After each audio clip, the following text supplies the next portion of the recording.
Not everyone who is a wheelchair user, who uses a wheelchair, who needs a wheelchair is paralyzed. Because if you're gonna do away with wheelchairs for anyone who has the physical ability to stand for like a couple seconds, I think we should do away with strollers. Because toddlers can stand, they can walk pretty far actually. Every day I learn that these people hate children more and more.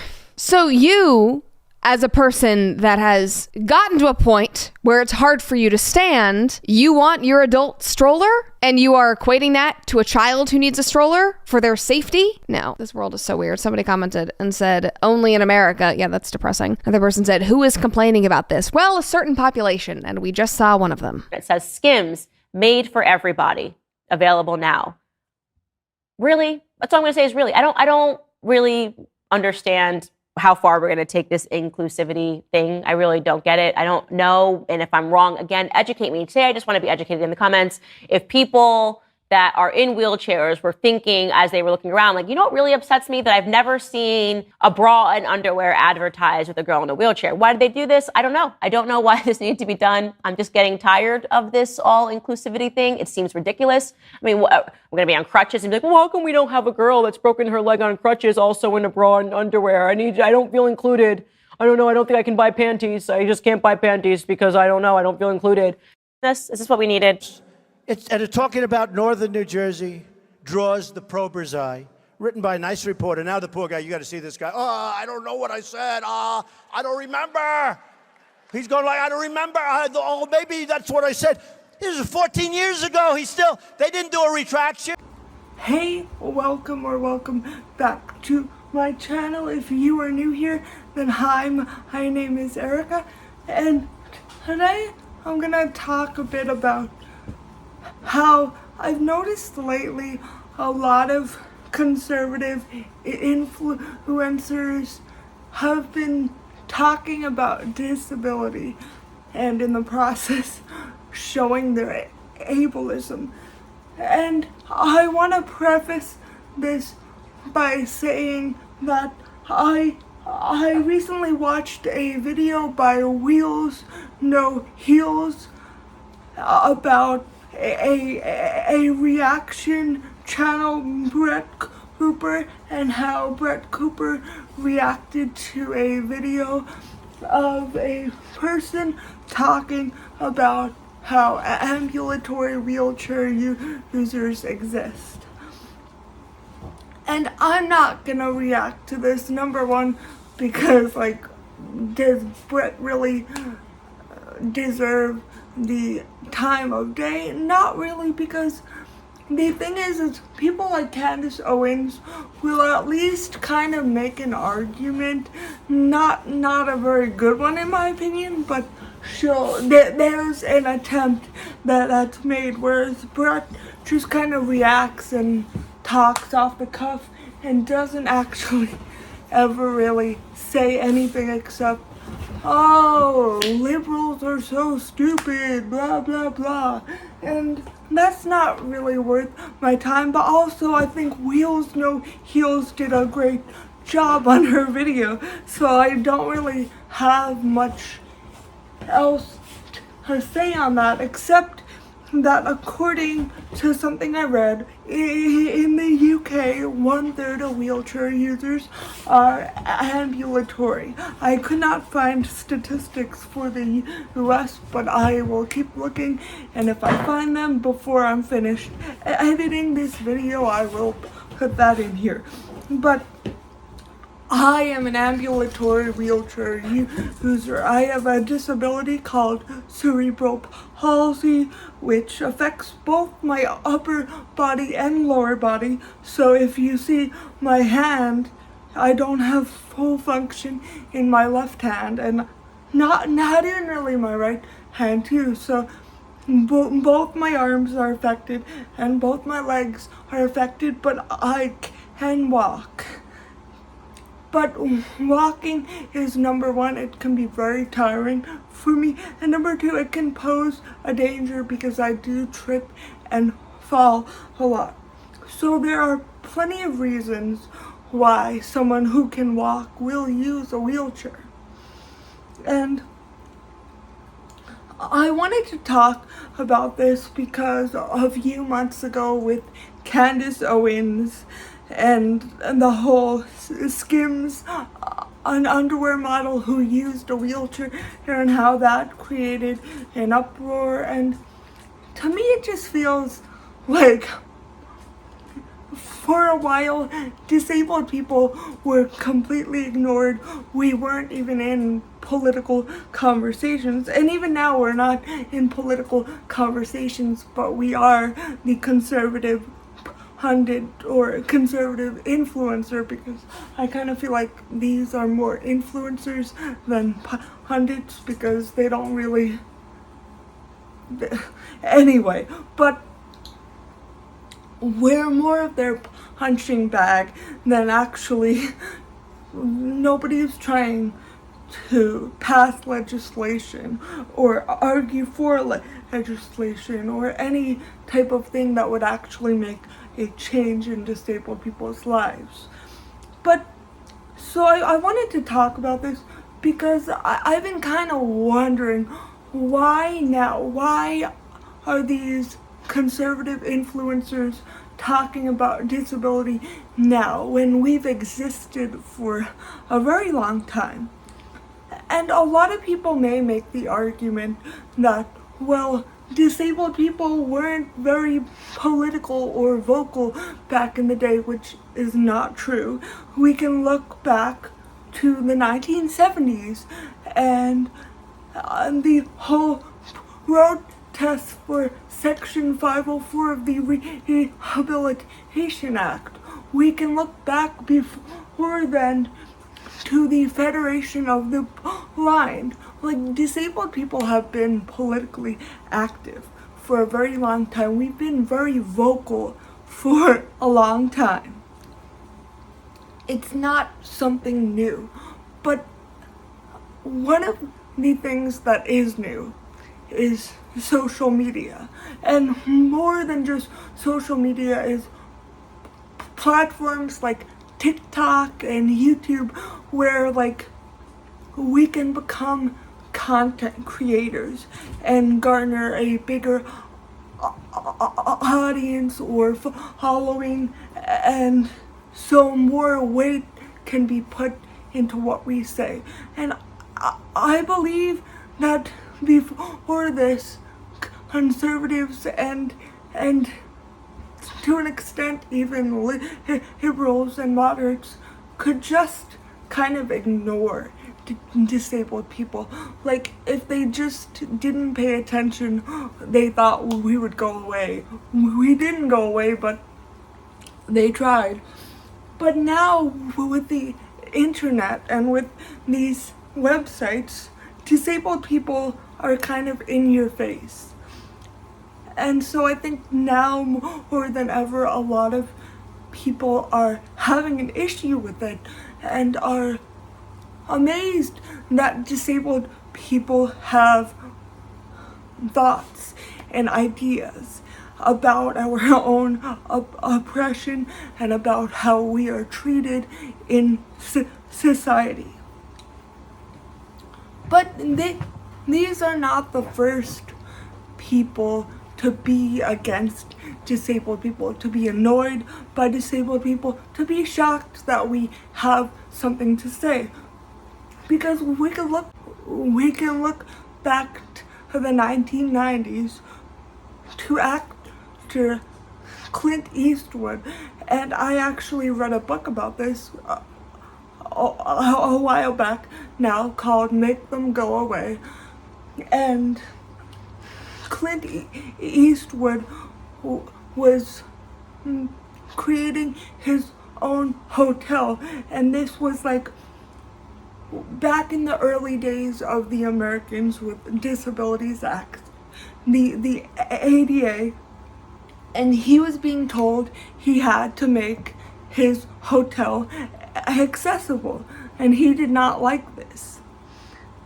And he was one of the first people to be really vocal against the Americans with Disabilities Act, making the argument that it harmed businesses and and disabled people weren't even the ones complaining about the lack of accessibility, which, like, how do you know that? Like, if you notice, none of these people come up with proof that the people arguing for accessibility and like against ableism are not really disabled. One of the arguments Candace Owens made in her video about the Skims campaign was that she didn't think any person who's actually in a wheelchair would care if there are disabled models, which obviously you haven't talked to many people who are disabled, because there are many people who are disabled that appreciate being represented. Of course, there's always the person who's like, I'm disabled and I don't care. Like, of course, there's always gonna be that person. You can find them in any group of people, but there are also many people that appreciate representation. And also, when we look at Brett Cooper's reaction video, is the person she was reacting to, number one, she assumed this person was disabled because of their weight. So Brett Cooper assumed this person was disabled as a result of their weight, which Gemma, who goes by We Heels No Heels on YouTube, she made the argument, like, number one, this person never actually said they themselves are disabled. They could be just saying this. Even though I tend to think that's not really the case, but it could be the case. This person could be talking about one of their friends or their partner or one of their parents or somebody close to them, or maybe this is just something that's always bothered them. But even if they are disabled, number one, you don't know that this is a result of their weight, because plenty of medical conditions and disabilities can cause somebody to gain weight, or it could be someone can be bigger and it doesn't mean they're lazy or not. So what I was saying before my camera rudely cut me off is, somebody's weight may have nothing to do with their disability, but even if it does, it's none of your business. But this idea of discrediting disabled people and catching them in a got you moment is not really, you're not really doing anything besides being intrusive. Because ambulatory wheelchair users will continue existing. Most people don't really give me a hard time about using like a wheelchair or things like that, because my CP is fairly obvious even though I can walk. But that's not to say I never face this, because I do notice when I'm riding in the car with someone and we park in an accessible spot, and if there's an older person in an accessible spot next to us and they're usually in their car, and a lot of times they will, before backing out and leaving the parking lot, they will wait for me to get out of the car, and I can always tell they're looking to see if I'm really disabled. And once they see my crutch and my visible spasticity, they get uncomfortable and they drive away. So I will say I have had to deal with this scrutiny before, of like, well, if you can walk, are you really disabled? I think a lot of people don't realize. They think of disability as spinal cord injuries. You either have a spinal cord injury or you're not disabled.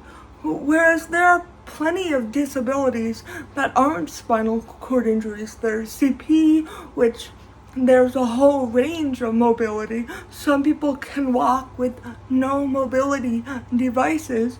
Some people use multiple mobility devices. Some people cannot walk and they are full-time power chair users. There are manual chair users with CP. But also, even acquired disabilities, people can have autoimmune disorders like MS, which can be progressive, but it can also be fluid, meaning from day to day, they may have different needs and different capabilities.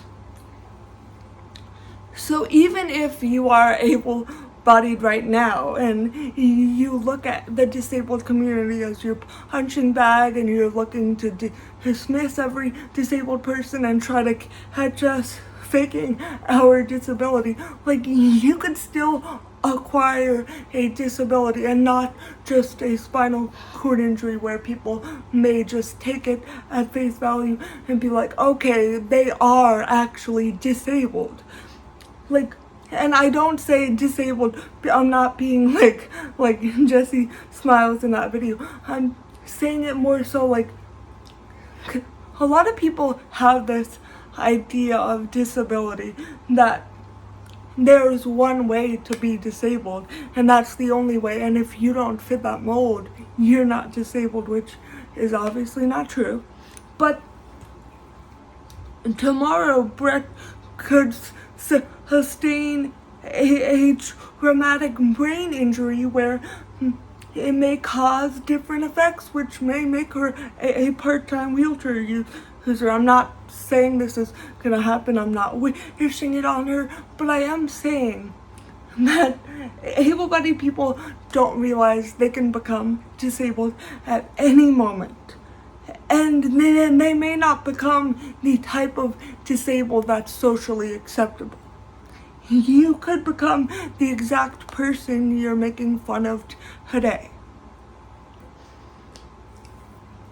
I think a lot of people that are conservative online kind of feel threatened by disabled people being so vocal, because for a long time, even though this was never true, we were viewed as like these charity cases.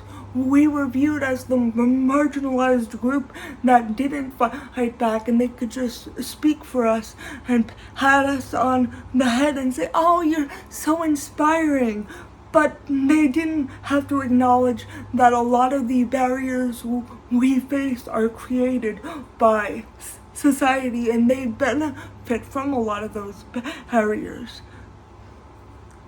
And I think before this, before social media and the internet and disabled people being vocal, people could kind of assume that we didn't have something to say. So now that we are very vocal and very, not just vocal because we've always been vocal, but it's in your face, it makes disabled people real people that they can actually hate on and be like, oh my god, these people are so annoying. Because I saw a stand-up comedian a little while back talking about how people in wheelchairs, and they're never annoying, they never complain about the things they face, and well, that's not true. We're real people,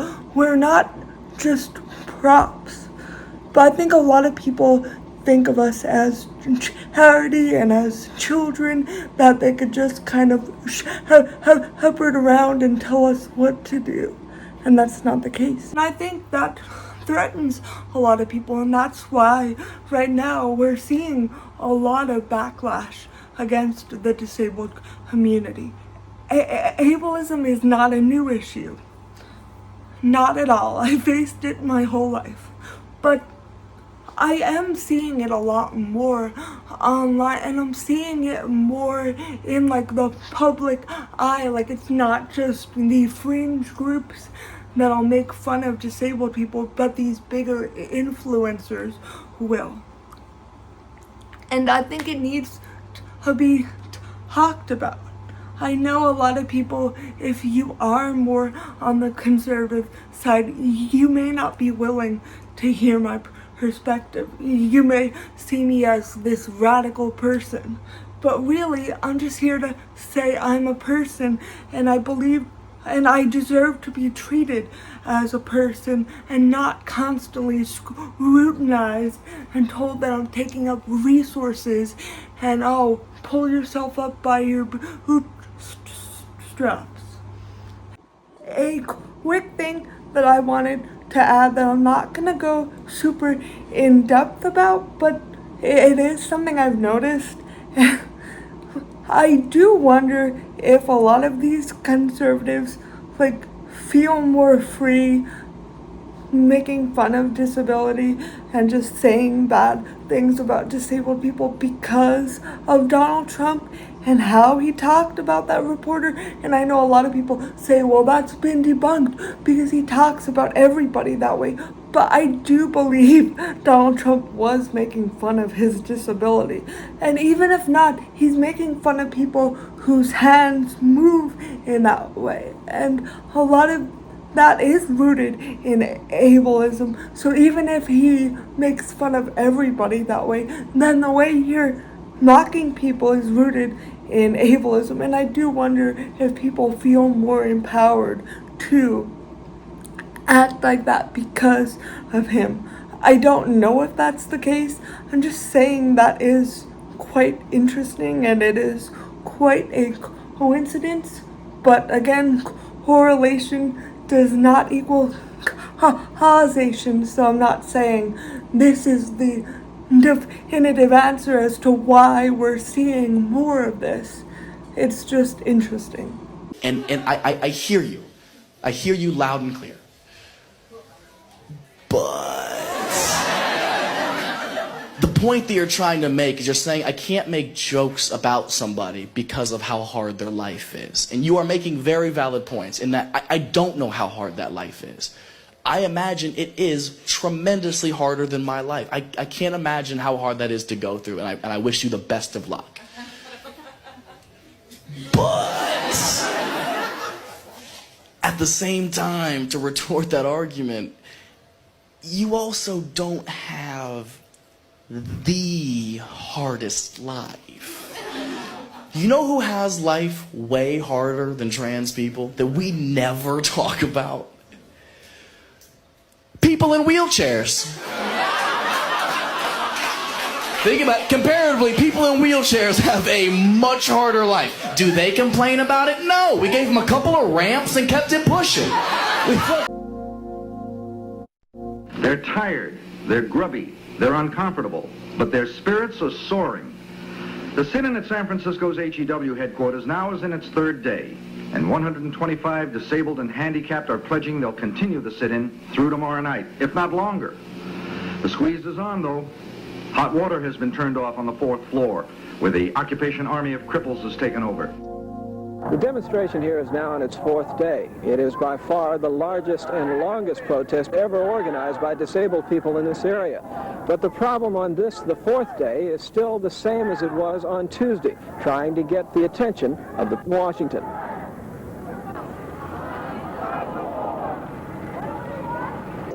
One thing, it's the first really militant thing that disabled people have ever done. And we feel like we're building a real social movement. And we... Look, some people are going to think this is an insensitive comparison. Regarding the Matt Rife clip, first of all, trans disabled people do exist.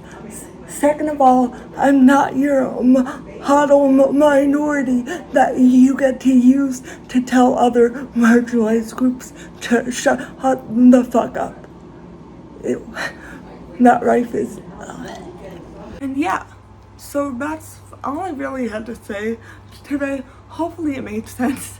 I know I've been saying that at the end of a lot of my videos because I never know if I make sense.